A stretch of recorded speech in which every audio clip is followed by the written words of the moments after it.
And I'm gonna go. We're on live, Rob Browne. Welcome to Monday, March It is Madness. Hey, man, what over. yesterday? Go Gators. The last 4 days, man, some really good basketball.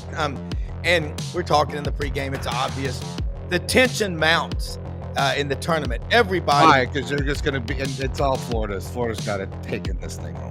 well, I mean, you've got So 7 good. of the 16. It's never happened before. That was a good win. Okay, say it was ugly. It wasn't ugly. It was a great win. Look, you're beating the back-to-back defending national champion, Danny Hurley, in the Fighting Huskies of UConn. And I think he's one of the more likable, affable guys out there in sports. I mean, what a nice guy Danny Hurley is. He is Super. Don't let them F you up, buddy. Hey, I that part, he doesn't like to lose, but man, what a win. Like a sweetheart there. Yeah, and I tell you, Lovely guy. Creighton and McDermott, as in his 15th year coaching there, that was a tough out for Auburn. Ole Miss, though, that's the one. You talk about dismantling a really good program. Iowa State, they were as high as number 2 in the country this season. Ole Miss just won going away, and Iowa State had a run. They're late, but still Ole Miss won. Rob, let's talk about how do you follow us? Let's go. Follow us on X at Rob Browne _ on YouTube and Facebook as well. Take a picture with your QR code. So, look, man, all the brackets are just – a lot of people's brackets are just – they're in the shredder. They're denying that they ever filled those things out. I know nothing. Sergeant Schultz, he didn't fill out a bracket. He won't admit it. But all I know is that I had a Final Four of Michigan State, Florida, Houston, and Alabama. And I had Florida to play Houston. Hope I'm wrong. Hope Auburn wins the whole thing, if I'm an Auburn guy. But wow. I think that the bottom line is those 4 teams are all still there. And I know it's been a while for Tom Izzo, 25 years since his last national championship. But it's been to 7 or 8 Final Fours. What a field we've got. And Tommy, from your perspective, being up in Charlotte, Franz is up in Raleigh this weekend. This tournament, how does it compare to previous tournaments? And every coach is now going, the portal opens Monday. Wow. I'm trying to get ready for the Sweet 16, and I got to have conversations with my team. You thinking about staying or what? How do you think that feels for a coach today? Well, I think they're all right now. If they're still in the dance, I think they're just focused on the dance and trying to keep dancing. I think I'm sure all the coaches are keeping the kids focused on that. I'm sure the kids look, when you're in college basketball, let's face it, 96% of all the kids playing right now in this tournament are never going to play professional basketball. Maybe we'll put it at 80% because a lot of them go overseas and stuff like that if you want to count that in. But so this is it for them. I mean, this is like the creme de la creme of college basketball is being in the Sweet 16 and getting to trying to have a shot at winning national championship. So I think they're probably all focused on that and not so worried about the portal. But money talks. So I'm sure it's in the back of their mind. But it's been a great tournament. There's been a lot of really good, intense games. And it's interesting because I was looking at the bracket this morning, kind of as I do every morning. I spend my first hour of my morning always looking through the brackets and seeing how things are going or what's going on.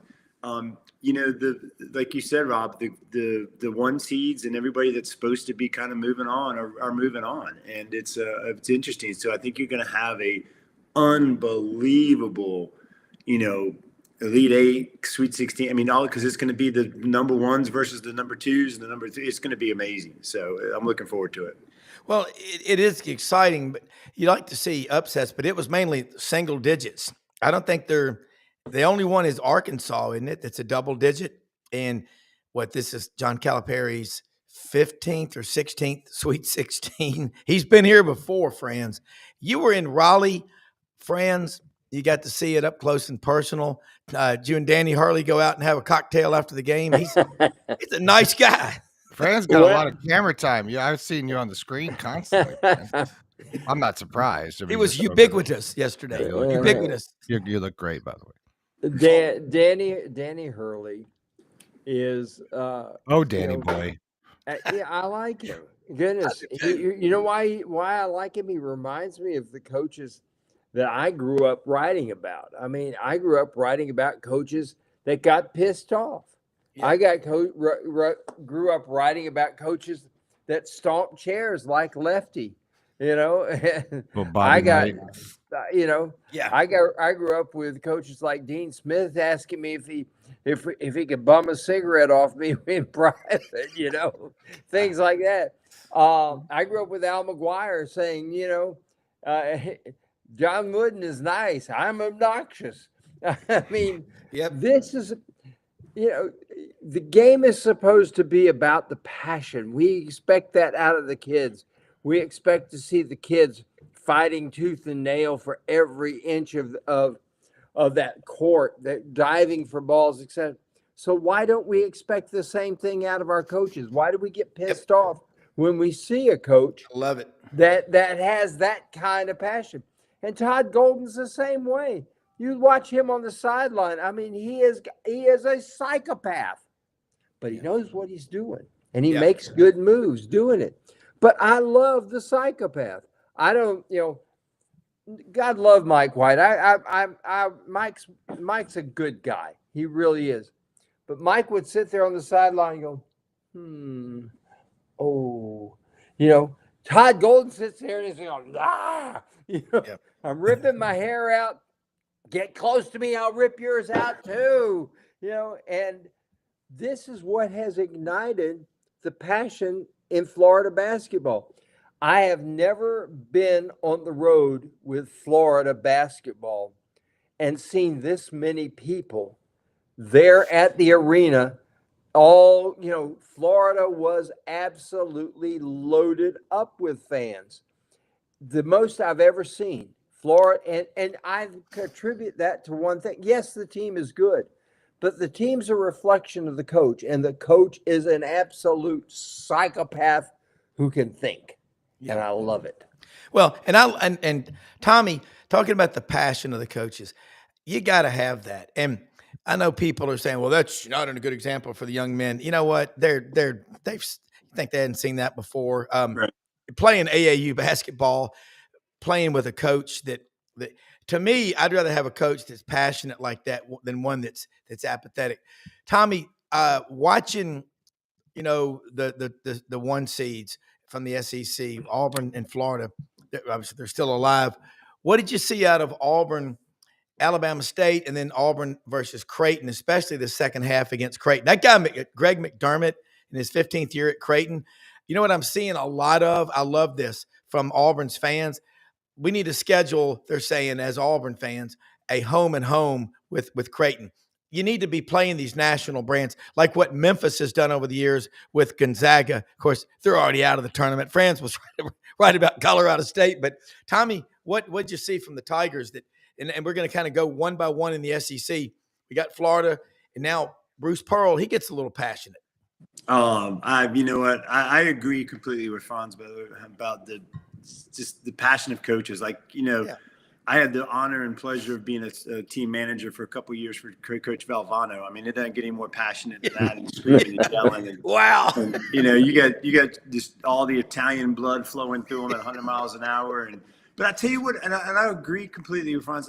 And having a coach like that is so passionate, it's infectious. It's infectious for the whole team and everybody around it. Like, you have a fire in your belly when you go out on the court ready to play because of what the coach has instilled in you in practice and in the pregame talk and all like that. I mean, Coach Valvano was so great at making you think of things you wouldn't normally think of, like before you go out on a game, to put you in a mindset of like, okay, we got to go out and perform. We can't slack off at all. I mean, it would just be, and then when he's out there ranting and raving and sweating and pulling his jacket off and cussing at the refs in Italian and everything else, I mean, it was infectious, and I think that I love the passion of a coach. Now, on the flip side of that, I am also a big fan of like how they then, talk to their kids and how they treat their kids when they deal with the kids directly. And there's a lot of, as long as that passion is transformed into like a loving passion and a passion to want to get those kids to be the best they can be and to take care of them and know they got their back, then I'm all about it. To answer your question, though, go back to answer your Auburn. Auburn is just a good basketball team. Bruce Pearl can just flat out coach and get kids to play, and I just think that he does a great job with having them game ready every time. And I mean, Auburn's doing what Auburn should be doing. They're a really talented team. They got a couple of big time players on their squad. There'll be some first round draft picks probably, and they're winning, and that's what they should be doing. And I love watching Bruce Pearl coach. I always have. I think he's a great man. I've never met him personally. I know he's had some controversy here and there over the years, but I love his passion, and I think his players play like that. I do too. And another one, watching Tennessee dismantle Saturday night, UCLA. Mick Cronin, youngest coach ever to reach 500 wins in his career. Tennessee, and you hear this a lot, don't underestimate what they can do. Rick Barnes has been around a long time. I think this is his 9th Sweet 16. Anything about Tennessee come to mind that makes you think they're going to get in the Final Four and win this whole thing?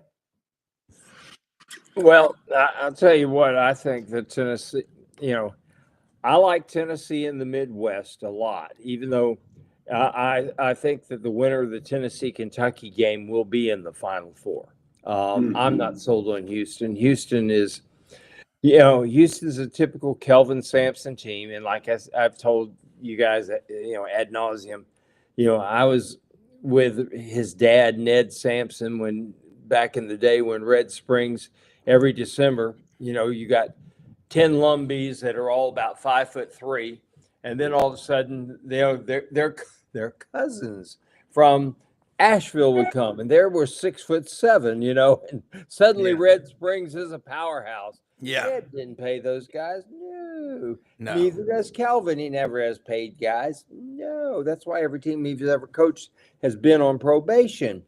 But I don't like their offense against Tennessee's defense. Tennessee can play defense. They can play off. They're good offensively. Kentucky is really good offensively, and the defense now that Lamont Butler is back, they've got that guy that can really put the pressure on whoever has the basketball at the point. So I like those guys right there. And I like Alabama. I was up close and personal with Duke, and I think Duke is really, really good. I also think that with Grant Nelson in there, Alabama can win. They can't win without him, but they can win with him.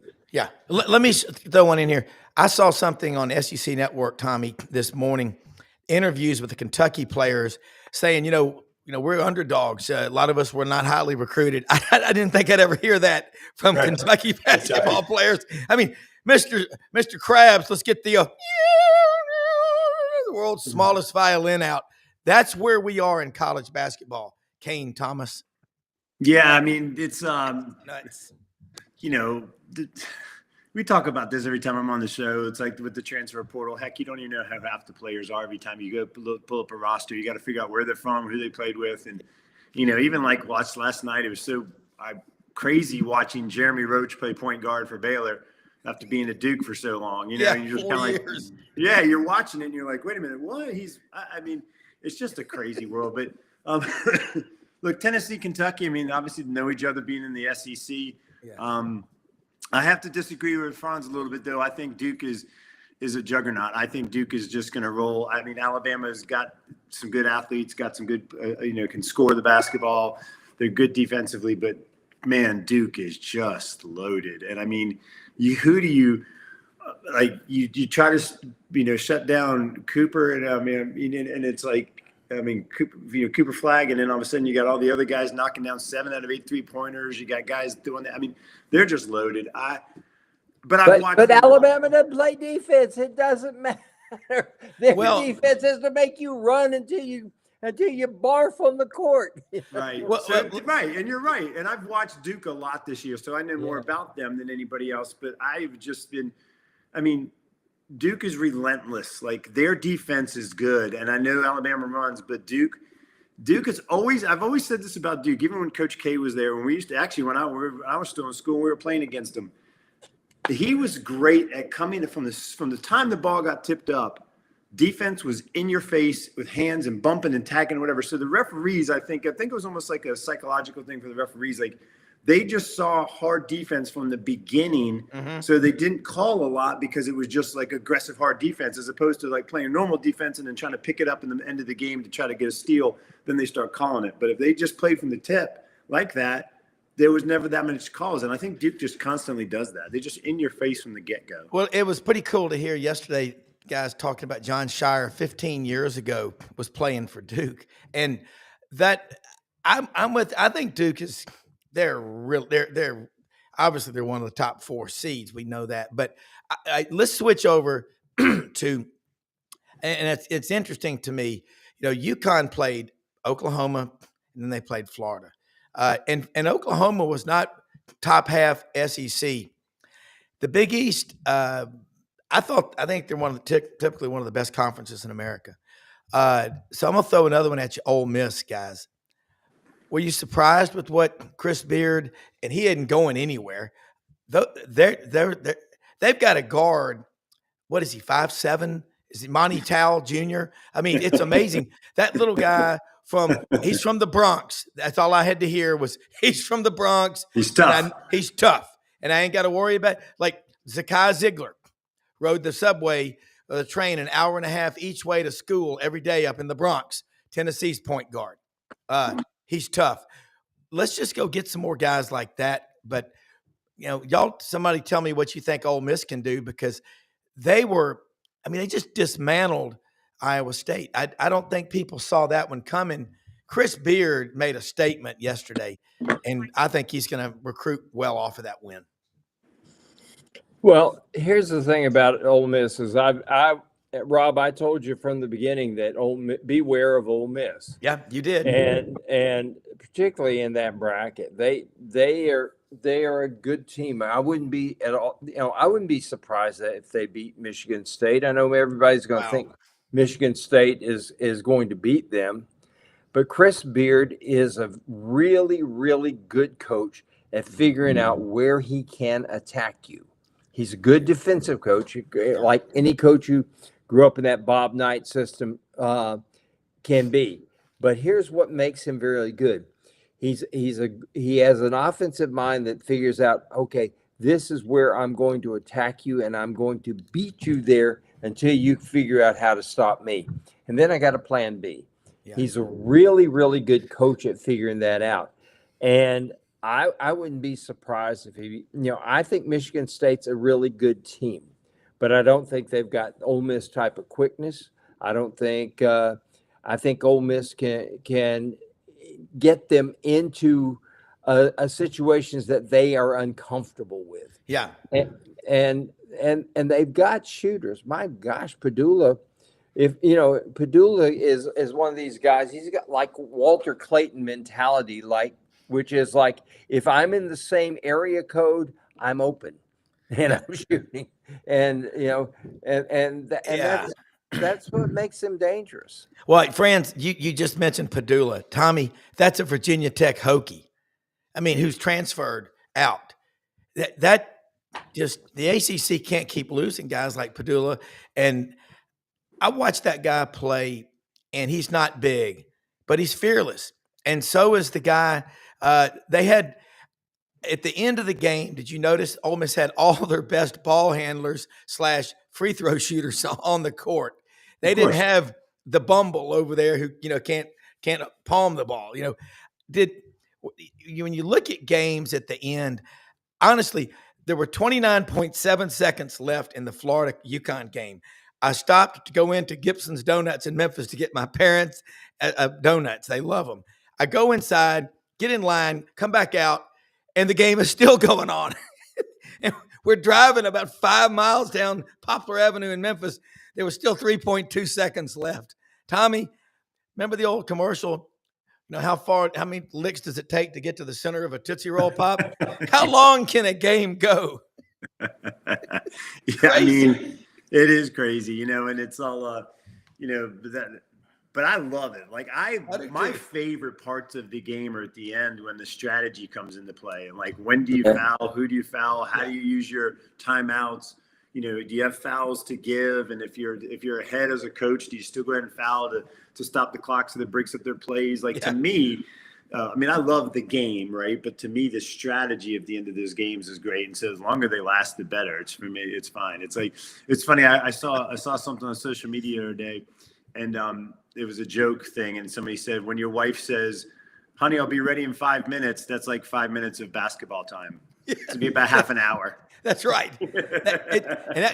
Trust me, we've got to leave for Atlanta tomorrow to go over there all week. And I'm Friday night. She goes, "You're going. I'm not." So I'm going with Billy Roberts. She goes, I can't take being at the Auburn game with you on that kind of a stage. And I said, okay. So we're going to take the MARTA and go downtown to State Farm Arena. Tommy, great description. And I'm with you. Franz, what I love about both of y'all and Brendan, these graphics that he puts up throughout the show, I love this stuff because it shows you where we are. Franz, when you were in Raleigh, was there much? I ate at Angus Barn. Oh, there you go. and the Capital City Chop House. Oh, Nice. you're a steak man, huh? It's like, oh gosh, I got to tell you what, the Angus Barn. I've eaten at steakhouses all over the country, and the Mortons and all the Palm City or whatever they call it, the Palms. They can't touch the Angus Barn. I mean, for service, for the food, the steak comes out perfectly, and they always give you this waitress that sits there, and you want to just open up your wallet and say, "Just take however much. You're so nice. I mean, just empty it if you need it, and that's just the way it is." But here's the thing I discovered in Raleigh about the Florida Gators. Yeah, they are a team that it's kind of like, George Foreman would sit there and just kind of go like this, and you'd punch and punch and punch, and all of a sudden he'd sit there and go, "You through?" Boom, and you were gone, Yeah. And this is kind of like Florida was all of a sudden, this is a rock fight going on, and all of a sudden, they have a couple things happen. Will Richard hits a three, and all of a sudden it's like, the Florida fans all of a sudden stand up, and they never sat down again from that moment on. Yeah. And next thing you know, Clayton hits a three. Then on the ensuing possession, they're pressing. Liam McNeely goes by, and Richard dupes him into going by, and then comes behind him, knocks the ball forward. Condon lob pass. He's like, boom, look like Ricky Pearsall catching a bomb, dribbling a dunk. And this is how Florida was. It was like all of a sudden, we've taken your best body blows. Now we're going to kick your tail. And they did. Those last 6 minutes were extraordinary. Yeah, it really was. Tommy, I'll tell you another one. What Arkansas did, playing a 5 seed in Kansas Thursday. And then Saturday, I'm watching these games on apps and listening. I'm at the zoo with my grandson, so I'm at the Memphis Zoo. And by the way, multitasking. You're multitasking. By the way, there must be a zoo called Zoo Carolina in Raleigh or something, because it got number 1 in the country. Memphis is number 2. But I had Arkansas to win, but to beat St. John's 75-66. Rick Pitino, I want to see that guy succeed. That's another guy. Nobody's perfect, but man, there's nothing like the Italians going up against each other. Like Doug Dean said, there was a big veal scallopini and a veal parmesan bet. Patino's son Richard at New Mexico, they gave Michigan State all they could handle. But John Calipari, what he did, 0-5 start, ghosted locker room. He gets Boogie Flans back. Adu is out, and they're doing it. I think I agree with him. It's his favorite coaching job probably he's ever had. Agree or disagree? I mean, I think it was an unbelievable job. And here's the thing about me. He's coached at so many high-profile schools where they expect to win and expect to be great. And Arkansas, he goes into Arkansas, like, is Arkansas really known for their basketball? Is it really like that much expectation? I'm sure they'd much rather win on the gridiron than they would on the hardwood, right? So, they've had some history, obviously, back in the day, but But, I think he went into a situation where anything that he really did on the positive side and really got them winning basketball was a good thing. And then all of a sudden, like you said, they started out terrible and they came and caught fire. And it was awesome watching those two coaches go at each other the other day. And it was a really good game. I think St. John's just ran out of gas, but Arkansas plays hard. They play like again, like we talked at the beginning of the program. They play with the same passion as their coach, right? I mean, he gets after it. He's a passionate guy. He's screaming and yelling, and he's got that passion in his belly, and his players played like it. And it was fun to watch. I mean, those are two Hall of Fame coaches going at each other, and you just really don't see that much any day. We've talked about this in the past too, where, back when we were growing up, every single ACC matchup was Hall of Fame coaches going at each other, right? You got Lefty Driesell going against Terry Holland, or Bobby Cremins going against Dean Smith. I mean, it was all like these iconic names that were just going to be in the history books forever. Yeah. So to see these two coaches going at it was awesome. I loved it. It was great. Well, and here's the thing that the ACC has done. You brought up something important just then, Tommy. The ACC has lost iconic coaches, and they have you cannot replace greatness with mediocrity.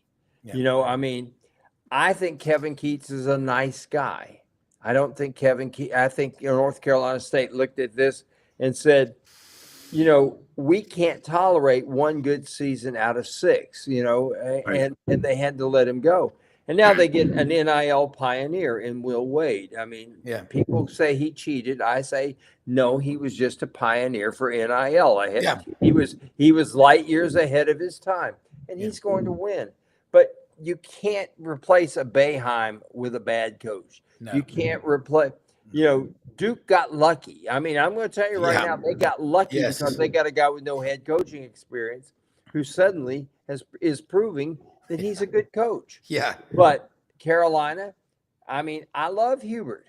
Hubert can't coach. I'm telling you, folks, he cannot coach. And just, the problem is Carolina wanted so badly to stay in the Dean Smith lineage that they took this guy that can't do it. And now they're stuck with him. They've signed this guy through 2032. Well, he's their basketball equivalent of what Mike Dubose was at Alabama football-wise. Dumbo. He was one of theirs, and they went and hired him. I want to say something about, I don't know if y'all saw and everybody watching the photographs by Chris Spears of Gatorbait Media. That is a phenomenal. That guy's talented. I mean, he was up there with you, Franz. Yes, he was. I love great photography, still shots. I'm an Ansel Adams guy, the old black and whites, and I watched my dad paint a portrait, 500 to 1,000 pictures he would take to get that one for the picture. But damn, that guy is talented. And, we don't hear too much about photographers in today's world. It's all about quick videos and all. But Chris Spears, you've got my respect. And wow.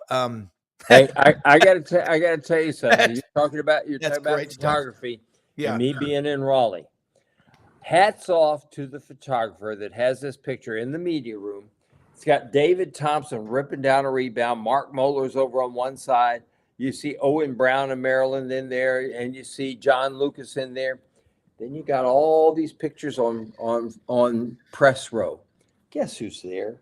I mean, I'm looking at, there's Joe Teedy, there's Colton Tudor, there's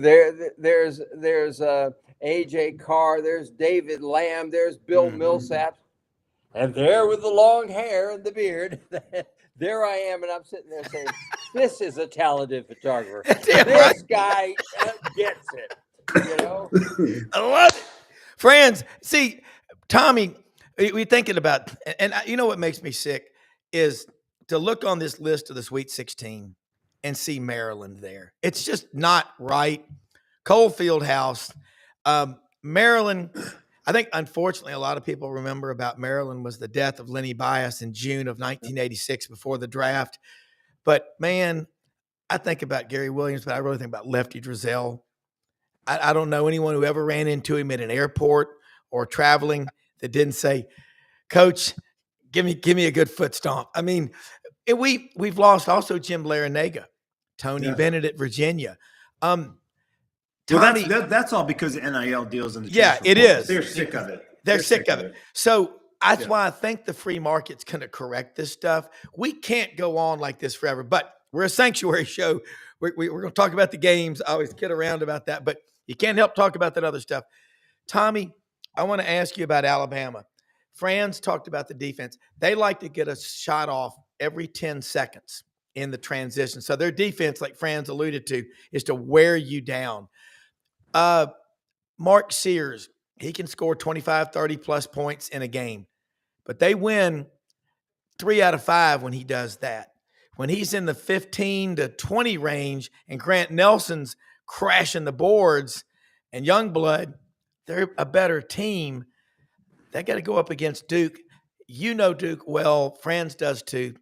How do they attack them? And who that they've played in the SEC or period this year is a similar matchup on game day, which is most important? Well, let's not get too far ahead of ourselves. They still got a couple of games before they play each other, right? I mean, Alabama's looking ahead. Yeah. But Alabama's got BYU, and then Duke's got Arizona. I mean, on paper, of course, you'd say, okay, Duke and Alabama will move on. You would think so, but that's why they play the games. Yeah. But to answer your question, I don't know if anybody in the ACC gets up and down the court like Alabama. I mean, they just, I don't think anybody really has that kind of athleticism and just kind of that gusto to say, let's just get it and go, right? Get it and go. And Alabama does a great job of it. Having seen Duke plays a very Duke style of basketball, like I say, gets up on you on defense, that kind of thing in the half court. Duke, I would be afraid to run with Duke. Like if Alabama is going to run, that means Duke's probably going to run too, because there's probably going to be a lot of quick turnovers, missed shots that are quick. Duke's going to get it and go the other way. I mean, you're talking about a team that's got 4, maybe 5 NBA players on their roster. Most and a good handful of them all going to be first round draft picks. I've watched Duke play a lot more, so I'm going to be a little more biased towards them. I've been impressed by Alabama, but I don't know. I think Duke can adapt to anything. I mean, I think if Alabama wants to run, Duke's going to run right there with them, and it's going to be a shootout. It's going to be a shootout. Yeah, I think it will. And right, I'm looking ahead, but Arkansas, Franz has Texas Tech, and living in Memphis, I'm very familiar with that Hog tradition. To see Billy Richmond the third on the Arkansas team, and now you see Wagner, whose father Milt from Camden, New Jersey, played at Louisville. Juwan Wagner played for Cal at Memphis, and now you've got DJ Wagner playing at Arkansas. As Hank Jr. would say, family tradition. Yes, it is. Texas Tech, that's an underrated basketball program. Yep. I mean, I'll give you a little bit of trivia. From Altus, Oklahoma to Lubbock, Texas, there's more cotton grown in that sector than anywhere else in the world, except for, as a guy in my world history class at Auburn one time said, the Yangtze River Valley, the Yangtze River Valley. But Texas Tech, Chris Beard coached there under Bobby Knight. They played for the national championship in 2019 against Virginia. Mm-hmm. How does Arkansas match up with them? And Arkansas, everything seems to be coming together at the right time. And they've had the toughest road, beating a 5 and a 2 of any of the SEC teams. I don't think they're the best team, but they've proven it so far that they can play with anybody. They don't match up with anybody, which is why they're so dangerous. Is that they don't match up with anybody. Nobody matches up with them either, because their secret's their secret really isn't a secret. Cal just got these guys believing that if they will get out there and defend and keep defending and really, really get in your face, that good things would happen. And good things have happened since they've done that. They were 0-5 in the SEC. To think that they went the rest of the way, they only lost 5 more games in the SEC the rest of the way. They went 8-5 the rest of the way in the SEC. That's not easy to do in this league. And they did it with 7 people. Now, Thiru is out. but they get Boogie Fland back. And again, they don't match up. They're too short in most places. They don't have any depth. They really don't have a great shooter on the team, but they got guys that suddenly come up there and say and go into shooters comas. Now, I don't know how that happens with them, other than Cal's got these guys believing that if you'll do what I tell you to do, you'll win a game. My gosh, that sounds like Dave Odom to me. You know, Dave Odom used to made a living telling guys with undersized, undervalued teams, telling them, if you'll just do what I tell you to do, you'll win. Yeah, and I like that. This is what he's doing there, and it's why they're so dangerous, because you can't really match up with them, because for one thing, they got, with the exception of Ivicevic, they've got 5 guys that are great ball handlers that they can put on the floor at any time. And that makes you dangerous. All right, here's an interesting one, Tommy. Speaking of winter timber outdoors, folks, it is turkey season right now. It's cranking up. Get your box calls, your slate calls, your diaphragm calls, your ground blinds, your turkey, the decoys. You get them out there. You got to have them. Gobbler likes them. Your turkey loads. Migra Ammunition makes the great copper-plated turkey loads. One shot, one kill. Go for the head. Turkey season. Get the right camo patterns and get it all. Winter Timber Outdoors, located in Athens, Alabama, but building a store in Auburn, growing in the footprint that is the SEC. Auburn's played, Tommy, of the 15 other teams in the Sweet 16, Auburn's played 9 of them, and they're 9-4 against those teams in the Sweet 16. They've 1-1 with Tennessee, 0-1 with Florida, 1-1 with Bama, and Duke beat them back December 4th or 6th at Cameron, 84-78. How do we think about Auburn's chances? They've got to play, obviously, Michigan. Trey Donaldson, point guard for Michigan from Tallahassee, was at Auburn for 2 years. Now he's at Michigan. How does this game catch you? Because Big Ten, pretty damn good basketball, but not the best that they've ever been. No, yeah, I don't know much about Michigan other than a little bit I watched this past week of them. But like we talked about earlier, Auburn, I think they just play hard. They get after it, and I love Broome. I think he's arguably the second best player in the country behind Cooper Flagg. I mean, that's what everybody's kind of had him back to back for Player of the Year. I love seeing the big men in today's game, right? Everybody runs down the court and jacks up 3-pointers. I mean, let's just face it. That's all you see. You hardly ever see the big men go into the post. That's what made NC State's run last year so great. They'd feed the post to DJ Burns, and he would wheel and deal like nobody's ever seen, because they don't see post play anymore. You don't see a drop step baby hook, or you don't see an up and under, to get to the glass. You don't see that anymore. So when you talk about, Auburn, I mean, the inside play of Broome and I just love his tenacity on the rebounding. I mean, he's leading the league, I think, in all 3 categories: scoring, rebounding, and assists. I mean, he's just everything runs through him. I think he's the difference in the game. I don't think Michigan has anybody that can answer him. Quick question, great analysis. I like this from David Luxack. Queen for Maryland straight up traveled on the game-winning shot. We hadn't even talked about that. He took at least 4 steps. LOL. I mean, hey, far be it from the officials to ever miss a call like a double dribble or whatever.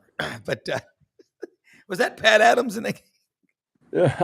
Gosh, you gotta, I was. Let me put it this way: I was not impressed with the officiating in that ball game. I thought that they, I thought that some of these officials they get are really not very good. Let's just face it. We had Courtney Green as the number 2 official last night, and here's the thing: Courtney Green will miss calls, but then again, tell me an official who doesn't miss calls. Where his problem is he tries to do makeup calls. Yeah, and it's Ted Valentine has told me time and time again. He says, I go into every game knowing I might miss 4 or 5 calls that I should have made.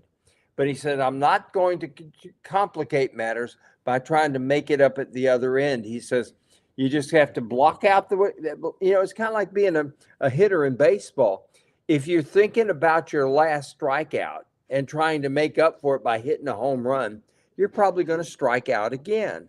What you got to do is you just got to say, okay, that's the past. I'm coming up there with a brand new mentality against this pitcher. And the same thing's got to be true with officials. You cannot try to make up, wrong plus wrong does not equal right. Yeah. So you just got to say, okay, I screwed it up. Boom, it's in the past. I'm going to focus on what's ahead. And Courtney Green did that all night. And it was ridiculous what went on in that ball game. I look at the Maryland game they had, Roger Ayers was in that game. And this is what kind of disappointed me was Roger could have made that call. But I think there's some kind of unwritten code that if it's in the last second, you don't want the game to end on a call like that or a foul or whatever like that. You want the game to end with somebody launching a shot and missing it. The other team grabs a rebound. That's what you want to end it. But I was disappointed that Roger Ayers missed that call. But stuff happens. I mean, tell me an official who has ever gone a game without missing a call, and I'll show you a guy that's in heaven calling basketball, up there. I'm sure they got it up there, but. Yeah. Well, it is. Tommy, when you're down on the court, it's different. It's completely different. Everything's going fast, and you got to see it. And I like make-up calls, and we see it in football. Obviously, it evens out.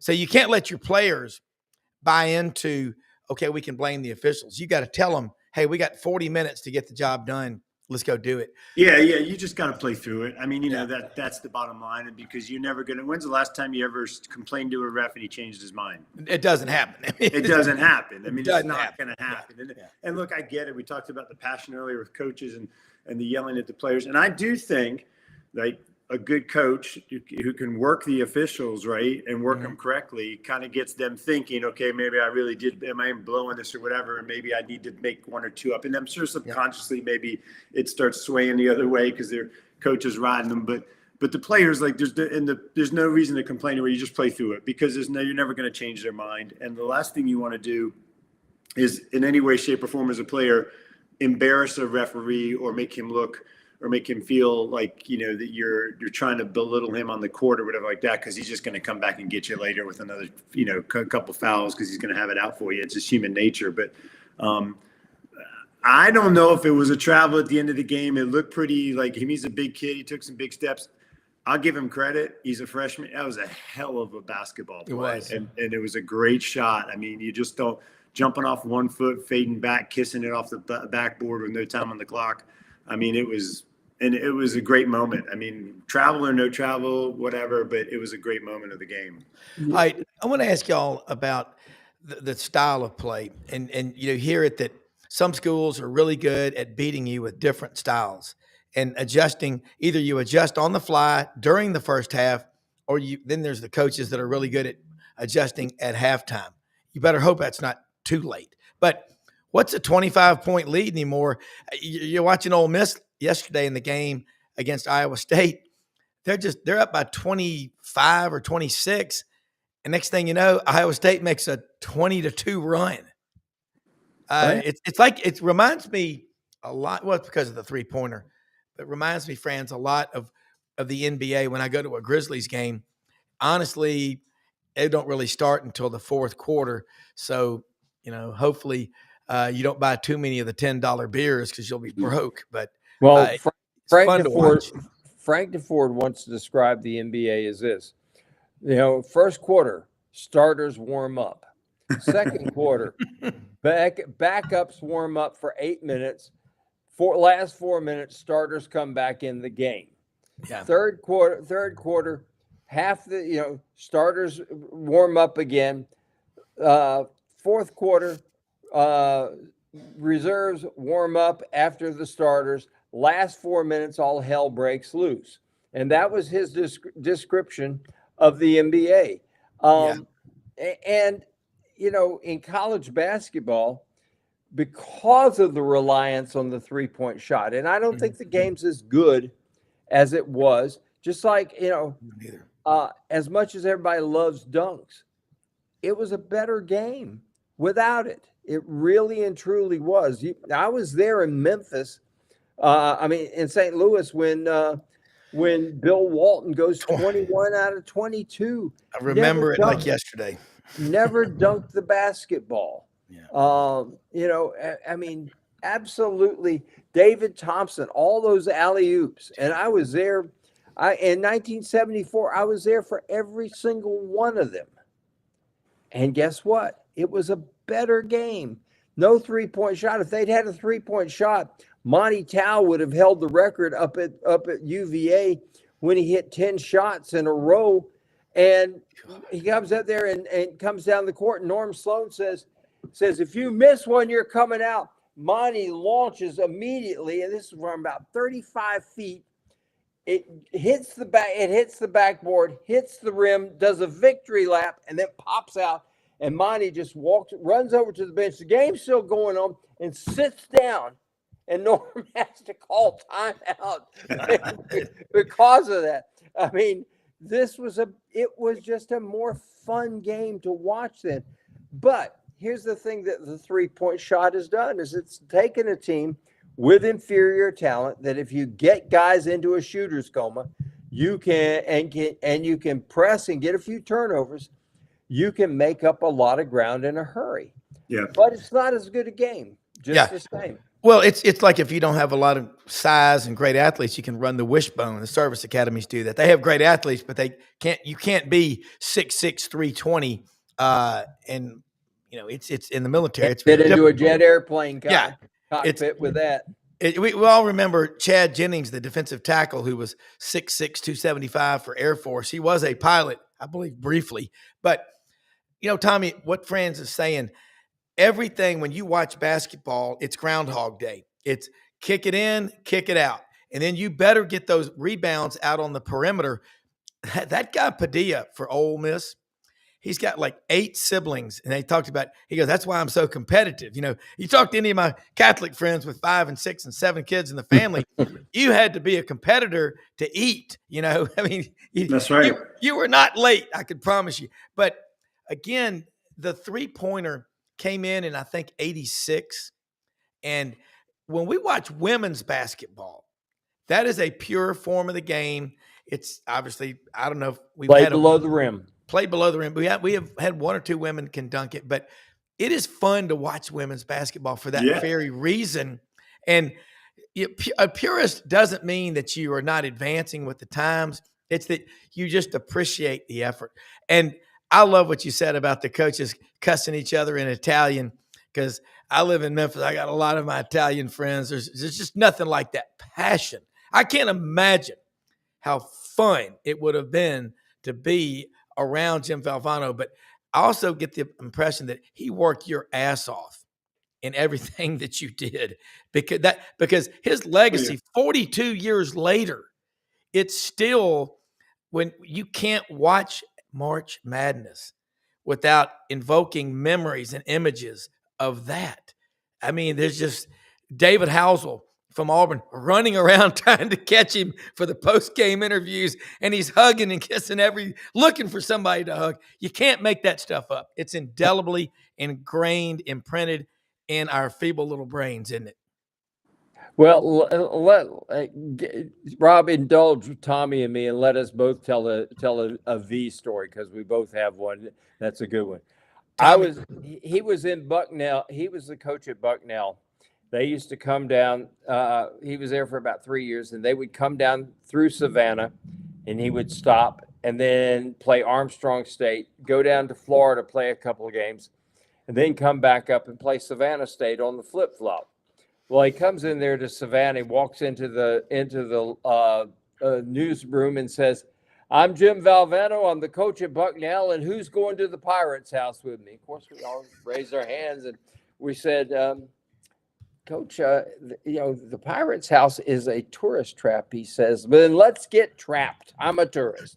So that night during the ball game, and he is absolutely a wild man. He was calm at North Carolina State compared to what he was at Bucknell.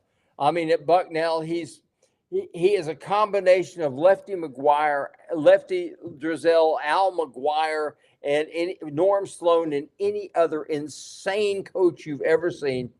And he comes up there and he asks the official. He calls the official over. He says, "Can I get a technical foul for something I think?" And I'm sitting 10 feet away from him. He says, and the official says, "No, of course not." He said, "Well, I think you suck." Technical foul. He got a technical foul.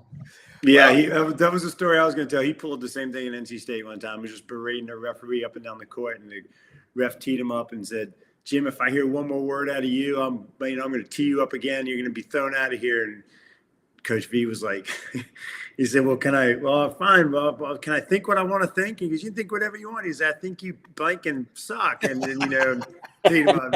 And then you sit on the bench as a manager and everything else. At the time, I was still a manager before I played. And you just try not to laugh because it's but it was hilarious. he just had a way of bringing out the best in you. And from a strategy standpoint too, which was he was a brilliant basketball mind. He's a great motivator, or make you run through a brick wall blindfolded. He was, but he was a great tactician too on the cardwood. And I'll never forget, I believe it was 92. We had Chris Corciani, Rodney Monroe in our backcourt. We had a great team, Fire and Ice. Tom Gugliotta was on that team. Yeah. And we were going to play we were going to play, maybe it was 91. We were going to play Clemson, and they had Dale Davis and Eldon Campbell, the two twin towers underneath. And Clemson was really, really good. We come into practice the day before, and he was like, "All right, here's what we're going to do." Corciani, who's all of 6 foot, is short Italian guy, but a hell of a player. He's like, "You're going to guard Dale Davis." And Dale Davis, 6'11", right? He's crazy. He's like, one of the best players in the country. And coach was like, "What?" He goes, "You're just going to face guard him the whole time. All you're going to do is put your face in his chest like this and just put your hands up. And everywhere his chest goes, your face goes. You just run around and just be a gnat." And Corciani was like, "Okay, coach, but all right, fine." It worked like a charm. Dale Davis had 3 fouls on him in the first half because he was trying to get away from Corciani, pushing him, getting away, whatever.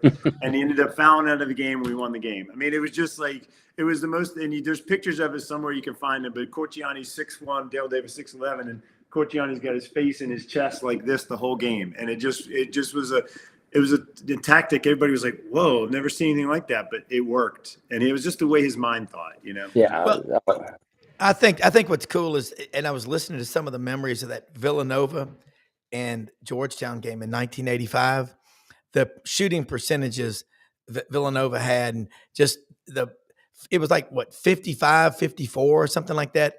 And then, you remember a guy named Michael Graham for Georgetown in 84? He was the greatest. He would mug you on the court. And you think about, and speaking of that, John Thompson, guys, I read a great story. He was incredible. I read a great story about him, about his philosophy on basketball and life. And, anyone who's that successful is going to be, quote, controversial. But do you know what he had on his desk? It was a deflated basketball. And it was to remind every player that he had that at some point, basketball is going to be over. Air is going to run out of the ball. And, you can make a living with your hands.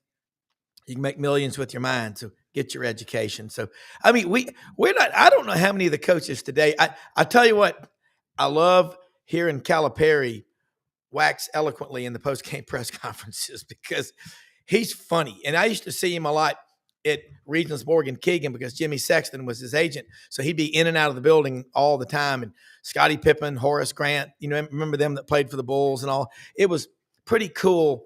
But Calipari, I believe he's almost a daily celebrant at Mass. He's an interesting guy.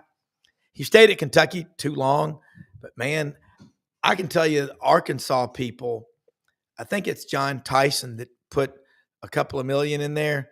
When I was in Fayetteville in October, the Tyson influence is, let's just say it's underrated. There's a lot there.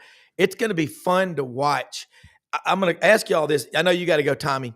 So I want you to close with your comments. And Franz, stay with us if you can, and we'll come back for a few more minutes. But Tommy, this has been so much damn fun. It's kind of like that ESPN 30 for 30 when the NC State guys, Terry Gannon, your friend, and everybody get together, Wittenberg and Lowe and all those guys. This is what I love about basketball is it's these memories of all these great coaches, and we've got to save that for the future of basketball to be as healthy as it's past. Well, I agree with you 100%, Rob. And I think one of the things, unfortunately for me, is, and Franz obviously has been doing this a lot longer than I have and has a fantastic memory with all his history. It's incredible. But it really is, which is a blessing, and it's amazing. It's going to get harder and harder to have these memories of the current day because the players don't resonate with the schools. No.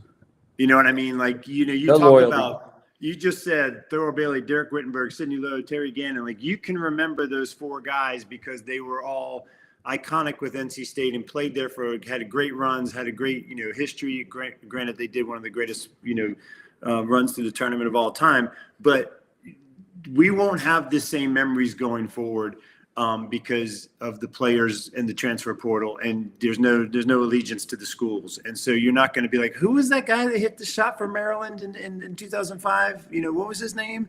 Because this time next year he might be playing for Kentucky, and then the year after that he might be going to to the NBA. So it's just we love the game, but I love the history. I love the as Franz does too, and I know you do too, Rob. But that's what I love about the game, and I think that's going to be tainted going forward. I remember every player for Maryland and North Carolina State in the '74 ACC championship game. Greatest game ever played. Oh, absolutely. 103 to 100 in overtime. Both teams shot 60%. There was not a single walking call, not a single charging foul. And no 3-pointers, Franz. No 3-pointers. No 3-pointers. Both teams combined for fewer than 10 turnovers. Yeah. Best coached game, best played game there was. These guys, and you want to know something that's cool about it? These guys from both teams have so much love and respect for each other. 100%. And it's like when Owen Brown died, the late Owen Brown, what a great player he was. And when Owen Brown died, the North Carolina State people grieved over that, but it was a different ball game, and it was a different mentality because there was a camaraderie. You don't go have rent a player. You don't, you got guys that are with you, and you used to come to school. Dean Smith had one of the greatest things ever going. He said, okay, if you leave early for the NBA, you only get half your money, and you're going to sign a deal with it. You're going to go with the agent I tell you to go with, and you're only going to get half your money till you get your degree. Michael Jordan came back and got his degree in no time at all. I mean, he came in the offseason of his first NBA year and absolutely overloaded on courses so he could get his degree. And Worthy did the same thing. Mm-hmm. You had coaches that invested in their players, and their players trusted the coaches enough to say, okay, coach, you got me. I got your back. You got mine. Yeah. That's long gone. Yeah. Well, we got to hope. I'm all about, and our motto, thank you, Maury Gaston, history, traditions, and heroes. And you know what? I think the more that you teach these young people, if you'll invest time in them, they will understand it. But you can't care more than they care. I think that's where we are at across. I cannot think of where I went to high school, Christian Brothers High School, Brother Joel I mean, the guy, now my son-in-law will start working for Christian Brothers High School. And he goes, guess where my office is? Across the hall. There's 2 offices in this section from Brother Joel. He taught me. He taught my son-in-law. He taught my son-in-law's father. I mean, you these people, and those Christian Brothers, by the way, make like $1 a day. They ain't in it for the money. They're in it to make you better people. Tommy, you are just welcome on here anytime.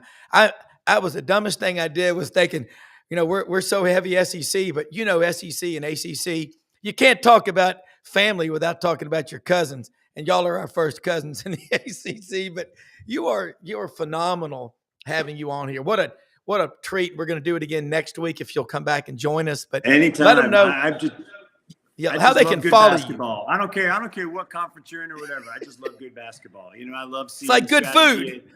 I mean, I just love it. And this time of the year is by far and away my favorite. I mean, there's just between this, the spring training starting up, the Masters coming around the corner, the spring weather, and it's all good. It's great. And the only problem, Tommy, is we only have 2 more weekends of it. That's exactly right, friends. I was telling my buddy the other day. You got to pack all your love and compartmentalize it into 3 weekends, and then all of a sudden it's gone. And it's gone. And you know what else?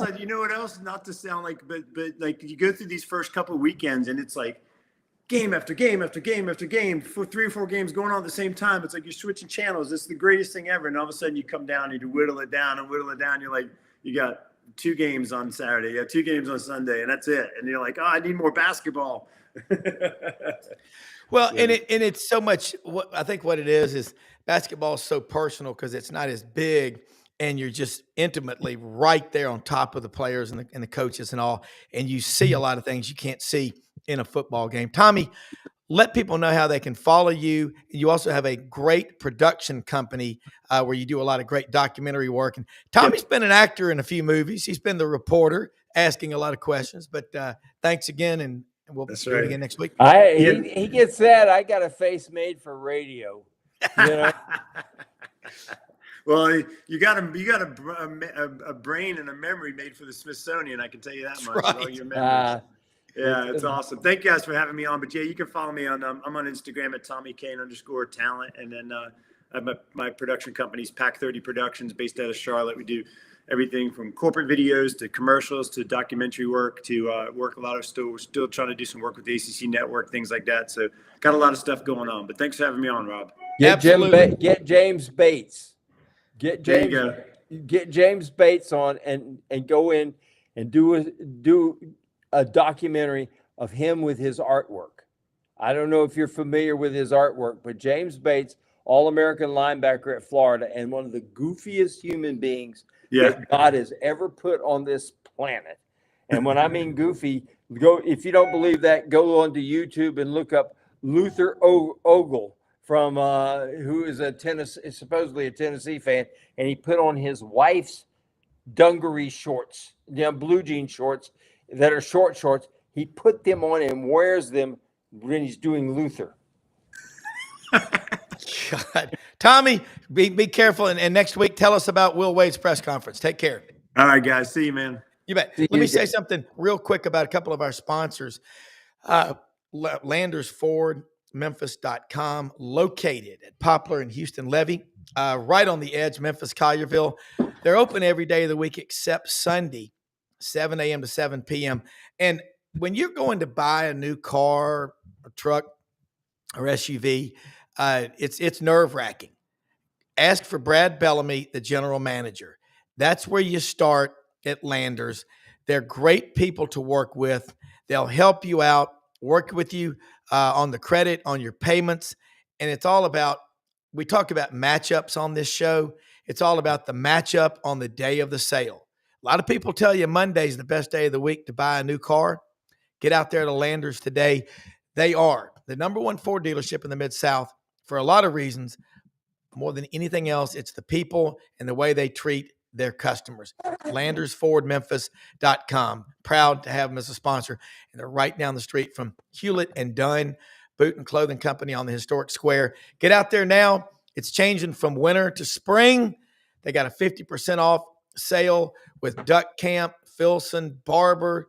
Oh my God. STS, Pendleton, Schaefer, those Rock Mount shirts, over 7,000 pairs of men's and women's boots. Get out there. They also, Jimmy Calhoun, I had him take some boots out there to Hewlett and Dunn to get them restored. He texted me late last night and said they're better than they were when I got them. They can do magic. Hewlett and Dunn, Charles Hall, the owner, his wife Laura, can't find better people. J.M. Huffman, Raven Carpenter, Lydia, Squidward, the whole crew. They're great people to work with. All of our sponsors, like Matei's Garage, like Chris Aiken and Web Footed Kennels, My Town Roofing. Find them all at sidelines.live. Friends, I'll tell you what, this is one of the coolest shows because you're right. It's going to be over, and in the last few minutes we'll talk about it. It'll be over Monday night, April 7th, late Monday night when the national championship game is played. But what we love about basketball, and I'm trying to keep from sneezing, is these memories. And, what I hope the tide will turn, but what's got everybody interested is all these storylines. And it's just been, an incredible season. What's I think makes you the proudest in the SEC is 14 teams got in. You've now got 7 of the Sweet 16. Remember, the ACC had 6 in 2016. So we're charting history. So I'll just close off, Franz. Check out Buddy Martin's show tonight at 9 p.m. Eastern on this channel. Scarbo Knows, AU Undercover, Wednesdays at 5 p.m. Eastern. This is awesome. Most often, we see the face of Christ in the least among us. Franz, we're the most blessed people in the history of the world. You got it. Have a safe trip to San Francisco. Don't leave your heart out there. What I got to do is the first thing I got to do is I got to get back into the Orlando airport. So, right. All right, Franz, be careful, man. This was awesome. Thank you for executive producer Brendan Martin. Can't get any better. We'll see you tomorrow.